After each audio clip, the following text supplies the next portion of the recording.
김진태 도지사 당선인이 일회성 행사나 선심성 보조금 지원 사업의 구조 조정을 예고했습니다. 도청 산하위원회를 과감히 정리하고 취임식도 생략하는 등 혈세 낭비를 막겠다고 밝혔습니다. 강릉 등 동해안 해수욕장 80여 곳이 다음 달 8일부터 운영에 들어갑니다. 방역 지침 완화로 3년 만에 해변에서도 마스크를 벗고 다양한 축제를 즐기는 일상의 모습이 기대됩니다. 춘천 레고랜드가 비싼 주차 요금에다 인근 도로 주차 차량을 단속하는 이른바 갑질 논란에 휩싸였습니다. 놀이공원이 주차 금지 스티커까지 부착했다는 건데 지자체의 특혜 아니냐는 말까지 나옵니다. 코로나19 장기화로 요식업을 비롯한 자영업자들의 피해가 여전히 회복되지 않은 가운데 이번엔 역대급 물가 상승에 또 다른 고비를 맞고 있습니다.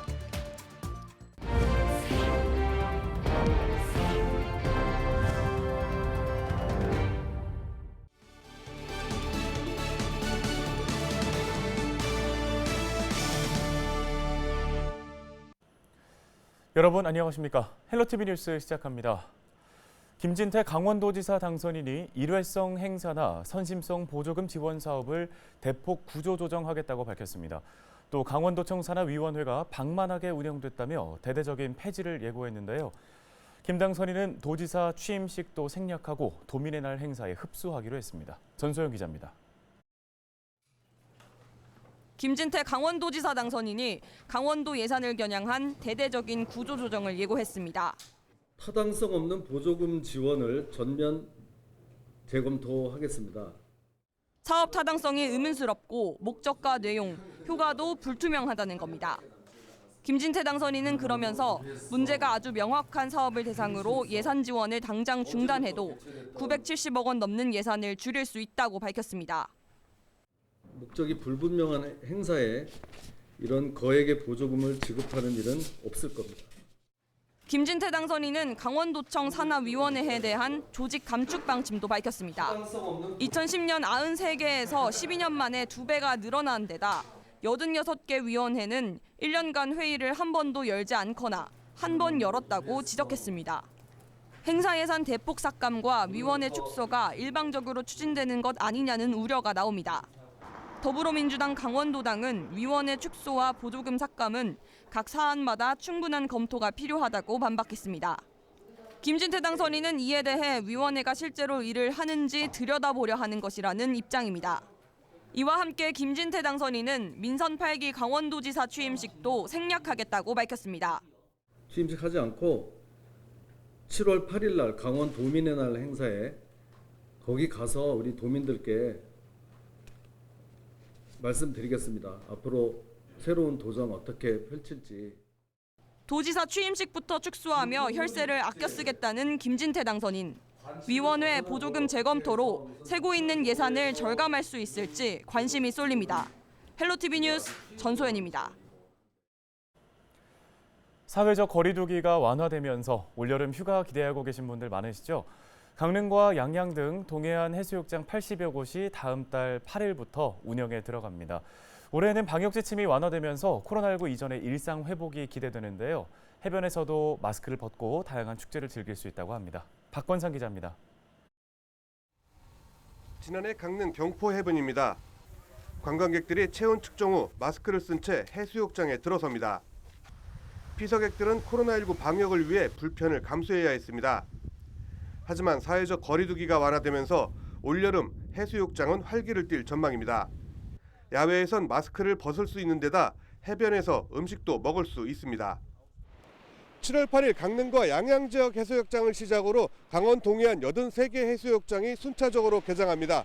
다만 강릉 남항진, 삼척, 덕산 해수욕장 등 11개 해수욕장은 개장하지 않습니다.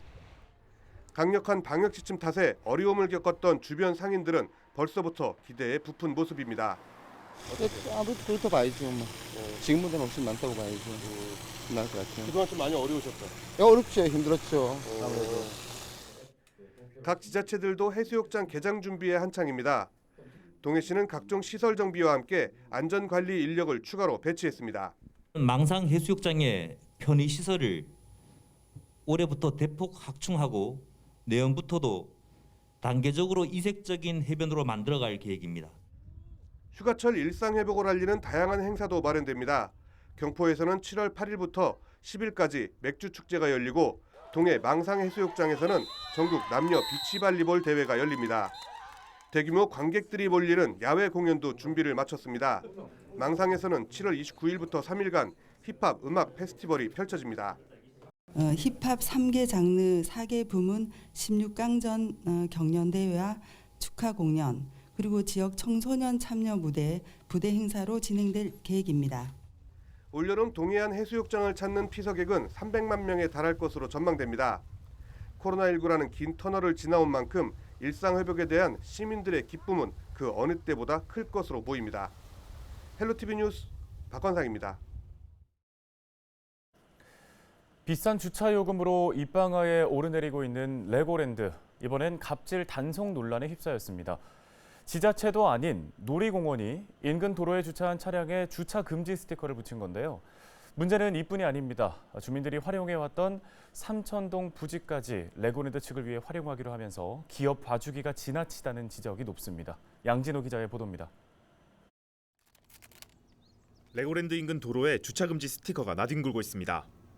관광객들이 떼어낸 스티커를 버리고 간 건데 발급 기관을 살펴보니 레고랜드입니다. 해당 도로의 관할 기관은 춘천시, 더욱이 주차 단속 구간도 아닙니다. 레고랜드 바로 옆 공도에는 이렇게 관광객들이 버리고 간 주차금지 스티커가 아직 남아 있습니다. 레고랜드가 발급한 주차금지 스티커로 보이는데 사실 레고랜드는 이곳 공도에서 주차금지를 단속할 권한이 전혀 없습니다. 지역민들은 크게 반발하고 있습니다.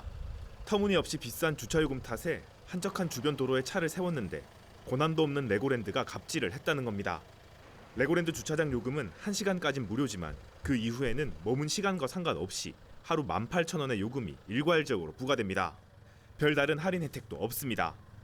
일단 지금 뉴스에서도 많이 나오고 있는 그런 문제들 때문에도 그렇다고 제가 생각은 하는데 그래서 옆에다 댄 차들에 대해서 레고랜드에 입장을 하기 위해서 거기다 댔는데 그 차에다가 주차장비를 붙였다는 건 조금 어폐가 있다라고 생각을 합니다. 삼천동에 새롭게 마련된 1,500면 규모의 주차장도 논란입니다. 수십 년째 지역민이 문화행사를 열거나 무료 주차 공간으로 활용했던 곳인데 레고랜드 개장 이후에 정작 주민들은 사용이 불가능합니다. 그게 참 답답한 내용인데 그 땅이 강원도 땅인데 강원도에서 또는 춘천시에서 하는 일이라 우리는 막무가내로 하니까 그냥 그러려니 했는데 정말 가슴 아프게 생각하고 전혀 사전에 설명이나 어떤 그 토론이나 의견을 듣지 않았어요. 당초 해당 부지는 레고랜드 교통대책의 일환으로 백길 선착장 조성을 위해 마련한 곳입니다. 하지만 우려됐던 주차난 문제가 발생하지 않으면서 사업 자체가 중단된 상태입니다.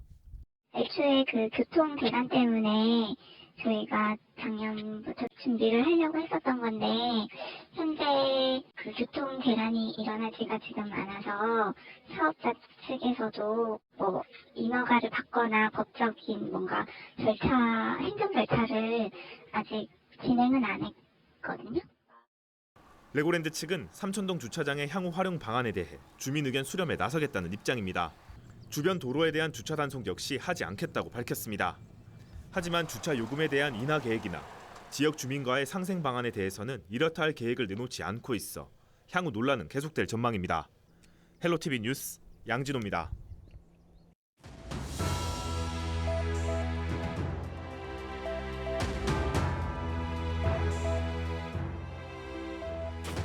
세계 곳곳에서 증가하고 있는 원숭이 두창 확진자가 우리나라에서도 처음으로 확인됐습니다.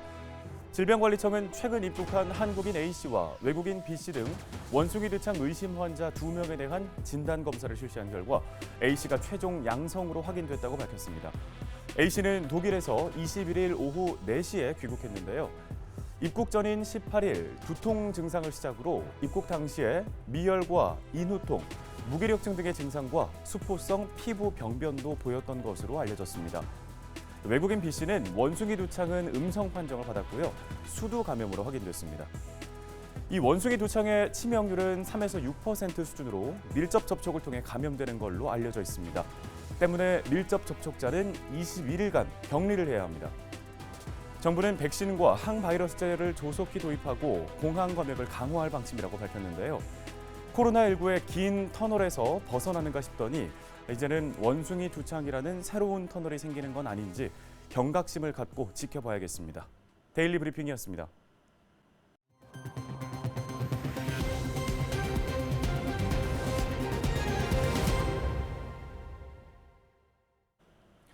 다음 소식입니다. 2년이 넘는 시간 동안 코로나19로 자영업자들의 피해가 상당했죠. 사회적 거리두기가 완화하면서 숨통이 트이나 했지만 이번엔 역대급 물가 상승이라는 또 다른 고비를 맞았습니다. 안수민 기자의 보도입니다.